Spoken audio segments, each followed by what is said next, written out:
How to fix photos disappearing issues in Samsung Galaxy S26 Ultra. First of all, clear gallery cache. Now open settings, scroll down,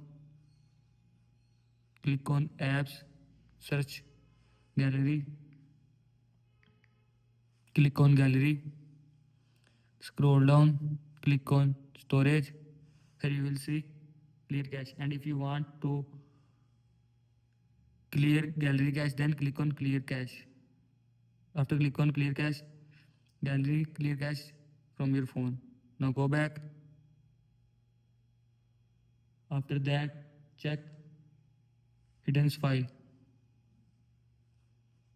Now open gallery, click on three dots more option,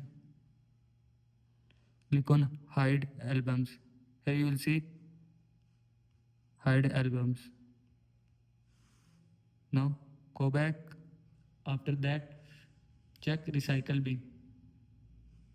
Again, open gallery, scroll down,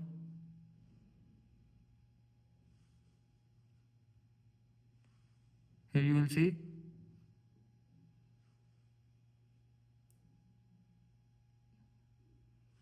recycle bin or trash.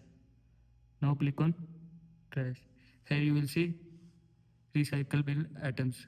This is how you can fix photo disappearing issues in Samsung Galaxy S26 Ultra. I hope you like this video and thanks for watching this video.